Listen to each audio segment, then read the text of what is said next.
एक सही ब्रेकआउट को आइडेंटिफाई करना किसी भी ट्रेडर के लिए बहुत ही ज्यादा इम्पोर्टेंट है, क्योंकि हर किसी के साथ आजकल यही प्रॉब्लम आ रही है। प्राइस किसी रेजिस्टेंस को ब्रेक करता है और आपको लगता है कि यहाँ से मार्केट ऊपर जा सकता है और वहीं से मार्केट अपनी डायरेक्शन को चेंज कर देता है। मैंने कई घंटों लगाए हैं इस प्रॉब्लम के सॉल्यूशन को फाइंड करने के लिए। कई सारे घंटों की रिसर्च, बहुत सारी बैक टेस्ट और कई सारी बुक्स को पढ़ के मुझे इस चीज का सॉल्यूशन मिला कि फेक ब्रेकआउट कौन सा होता है और रियल ब्रेकआउट कौन सा होता है। सो इस लेक्चर में मैं जो कुछ भी बताने वाला हूँ उसे ध्यान से समझना, बिकॉज आप इनमें से जितने भी पॉइंट्स को अप्लाई करते जाएंगे उतनी ही आसानी से आप फेक ब्रेकआउट को अवॉइड कर पाएंगे। जनरली प्राइस किसी रेजिस्टेंस को ब्रेक करने के बाद ऊपर की तरफ मूव करता है, जिसे हम ब्रेकआउट कहते हैं, और अगर प्राइस किसी सपोर्ट को नीचे की तरफ ब्रेक करता है तो हाईली चांस रहते हैं कि प्राइस वहां से नीचे गिरे, जिसे हम ब्रेक डाउन कहते हैं। लेकिन हमारा लॉस तब होता है जब प्राइस कुछ अलग तरह से ही मूव करे। सपोज कि प्राइस किसी रेजिस्टेंस को ब्रेक कर देता है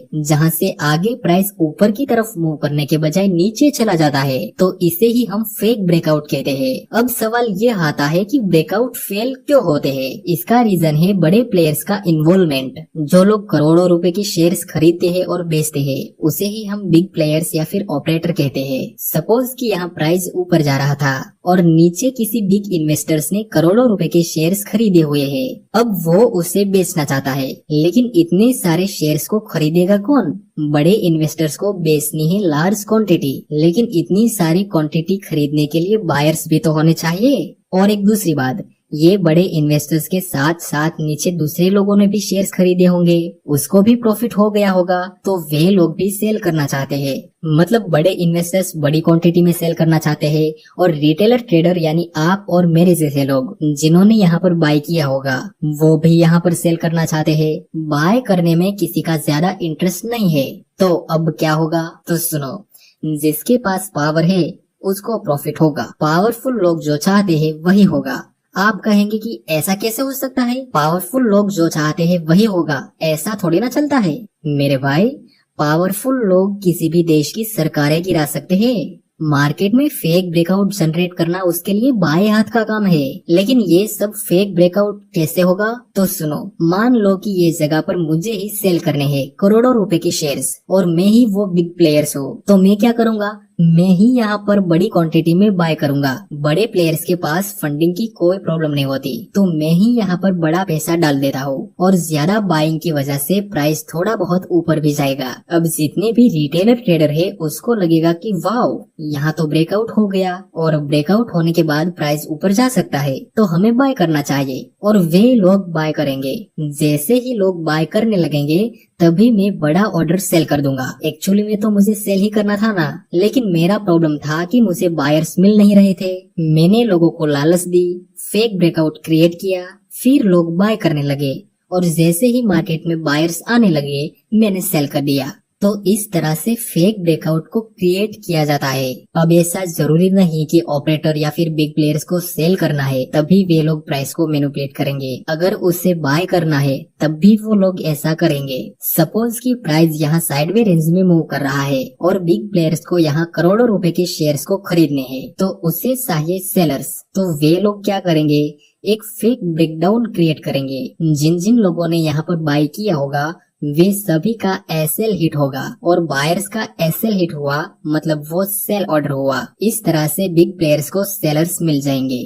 अब इन लोगों को तो हम रोक नहीं सकते, लेकिन ट्रैप से कैसे बचना है चलिए उसको सीखते हैं। मैं आपको कुछ पॉइंट बताऊंगा। ब्रेकआउट में ट्रेड लेने से पहले आपको उसे देखना है। ये सारे पॉइंट को अप्लाई करके आप 80 से 90% तक के फेक ब्रेकआउट को अवॉइड कर पाएंगे। सबसे पहले हम ट्रेंड लाइन के फेक ब्रेकआउट को आइडेंटिफाई करना सीखेंगे। जैसे कि यहाँ पे स्टार्टिंग में प्राइस नीचे आ रहा था, हमारे लिए ये ट्रेंड लाइन रेजिस्टेंस का काम करेगी। नेक्स्ट, प्राइस ने इस ट्रेंड लाइन को ऊपर की तरफ ब्रेक कर दिया। बेयरिश ट्रेंड लाइन का ब्रेकआउट हुआ, मतलब प्राइस ऊपर जा सकता है। एंड देन एक पावरफुल बुलिश ट्रेंड देखने को मिला। क्या हम यहाँ पर एक और ट्रेंड लाइन बना सकते हैं? बिल्कुल बना सकते हैं। नेक्स्ट, प्राइस इस ट्रेंड लाइन को ब्रेक डाउन कर देता है। अब कुछ लोग यहीं पे सेल में एंट्री कर लेंगे। नेक्स्ट, प्राइस यहीं से ऊपर चला गया, तो अब कुछ लोग कहेंगे कि सर हम रिटेस्ट का वेट करते तो शायद हमारा स्टॉप लॉस हिट ना होता।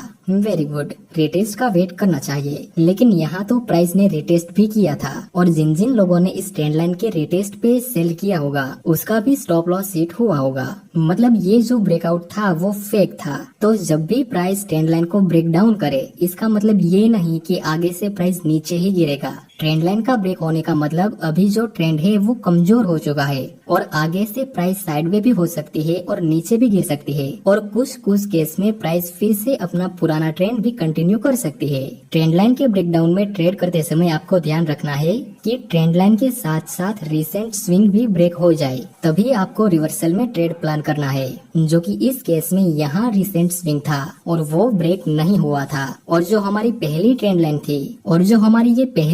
थी उसके ब्रेकआउट में ये ट्रेंड लाइन का भी ब्रेकआउट हुआ था और इसके रिसेंट स्विंग का भी ब्रेकआउट हुआ था। दूसरा पॉइंट, यहाँ प्राइस डाउन ट्रेंड में नीचे गिर रहा था, 2 बार प्राइस ने इस लेवल को रिस्पेक्ट दिया था, सो ये सपोर्ट इम्पोर्टेंट रहेगा। नेक्स्ट, प्राइस तेजी से इस सपोर्ट को नीचे की तरफ ब्रेक कर देता है। ऐसे ब्रेकडाउन में तो आपको ट्रेड करना ही नहीं, क्योंकि 80 से 90% केस में ऐसे डायरेक्ट ब्रेकआउट और ब्रेकडाउन फेल हो जाते हैं। प्राइस तेजी से नीचे गिरा तो लोगों को लगता है कि प्राइस और भी नीचे गिरेगा, पर ऐसा नहीं होता। सपोज कि आपने यहाँ पर सेल में एंट्री की थी, तो आप कहाँ पर अपना प्रॉफिट टारगेट रखेंगे?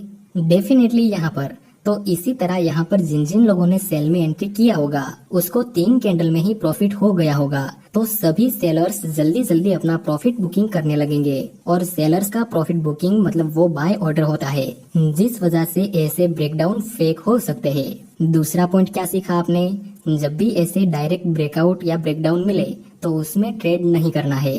तीसरा पॉइंट, इस लेवल को प्राइस ने 2 बार टच किया था, सो ये हमारे लिए इम्पोर्टेंट रेजिस्टेंस का काम कर सकता है। नेक्स्ट, प्राइस इस लेवल के पास आता है लेकिन इसको ब्रेक नहीं करता, बल्कि इस रेजिस्टेंस के पास प्राइस थोड़ा साइडवे रेंज में मूव करता है। उसके बाद हमें इस लेवल का ब्रेकआउट मिला, इसको हम कहते हैं बिल्ड अप बिफोर ब्रेकआउट। ऐसे ब्रेकआउट रियल हो सकते हैं क्योंकि नीचे जिन जिन लोगों ने बाय किया होगा वे लोग अपना प्रॉफिट बुकिंग कर रहे हैं, जिस वजह से मार्केट थोड़ा होल्ड करता है। उसके बाद इस रेंज का ब्रेकआउट मिला, मतलब यहाँ पर अब नए लोग भी बाय कर रहे हैं। जब दूसरी कैंडल इस ब्रेकआउट कैंडल के हाई के ऊपर क्लोज हो जाए तब आप यहाँ पर बाय में एंट्री कर सकते हैं, जिसमें आपका स्टॉप लॉस इस ब्रेकआउट कैंडल के लो के नीचे रहेगा और प्रॉफिट टारगेट आप रिसेंट रेजिस्टेंस के पास रख सकते हैं। इसमें अगर आप रिटेस्ट का वेट करेंगे और फिर कोई बुलिश और कंफर्मेशन कैंडल पे ट्रेड लेंगे तब तो वो और भी बढ़िया रहेगा। तो तीसरा पॉइंट क्या सीखा आपने? ब्रेकआउट से पहले बिल्डअप हो जाए तो ऐसे ब्रेकआउट रियल हो सकते हैं। चौथा पॉइंट, इस ग्राफ में अभी अभी प्राइस ने इस रेजिस्टेंस को ब्रेक कर दिया। आप बताओ क्या ये रियल ब्रेकआउट हो सकता है या फिर फेक ब्रेकआउट? 5 सेकंड का मैं टाइम देता हूँ। 1 2 3 4 5। ब्रेकआउट होने से पहले प्राइस ने बिल्डअप दिया था, सो ये रियल ब्रेकआउट हो सकता है। नेक्स्ट, प्राइस ऊपर की तरफ मूव करता है, फिर हमें एक रेंज मिली। नेक्स्ट, प्राइस ने इस रेंज को ऊपर की तरफ ब्रेक कर दिया। ये जो ब्रेकआउट मिला वो फेक हो सकता है क्योंकि जिस कैंडल से ब्रेकआउट हुआ उसका अपर विक बहुत ही बड़ा है। ऐसे ब्रेकआउट फेक हो सकते हैं, इसे हम लिक्विडिटी स्वीप भी कहते हैं। ऐसे ब्रेकआउट फेक होने के कुछ रीजंस बताता हूँ मैं आपको। नंबर 1, या तो यहाँ पर किसी बिग प्लेयर्स या फिर ऑपरेटर ने स्टॉप लॉस हंटिंग की होगी, या फिर फेक न्यूज की वजह से भी ऐसी बड़ी विक बन सकती है। ऐसी बड़ी विक बनने के पीछे लोगों की साइकोलॉजी भी होती है। जस्ट इमेजिन, कैंडल के स्टार्टिंग में बायर्स प्राइस को इस लेवल तक लेके गए थे, लेकिन क्या यहाँ तक प्राइस सस्टेन करवाया? Answer is no. Candle close होते होते सेलर्स ने प्राइस को यहाँ से यहाँ तक नीचे धकेल दिया। ये ग्रीन कैंडल दिख रही है, इसका मतलब ये नहीं कि इसमें बायर्स ज्यादा है। आपको कैंडल की बॉडी और उसकी शेडो और साथ में लोकेशन पे ध्यान देना चाहिए। इसलिए आपको ब्रेकआउट में ट्रेड करते समय इस चीज का ध्यान देना है कि ब्रेकआउट कैंडल का अपर विक बहुत बड़ा नहीं होना चाहिए। सेम ब्रेक डाउन में भी होगा। अगर प्राइस किसी सपोर्ट को नीचे की तरफ ब्रेक करे और इसका लोअर विक काफी बड़ा हो तो ऐसे ब्रेकडाउन भी फेक हो सकते हैं। चलो नेक्स्ट पॉइंट देखते हैं। इस ग्राफ में प्राइस ने इस सपोर्ट को टोटल 4 बार टच किया है, सो हमारे लिए ये लेवल इम्पोर्टेंट रहेगा। नेक्स्ट, प्राइस इसको डायरेक्ट नीचे की तरफ ब्रेक कर देता है। उसके बाद प्राइस थोड़ा साइडवे रेंज में मूव करता है। इसे हम कहते हैं बिल्डअप आफ्टर ब्रेकडाउन या फिर कंसोलिडेशन आफ्टर ब्रेकडाउन। ऐसी स्थिति में आपको क्या करना है? एक रेंज ड्रॉ कर लेनी है। अगर प्राइस इसको ब्रेक डाउन कर देगा तो हम सेल में एंट्री करेंगे, अदरवाइज ट्रेड नहीं करेंगे।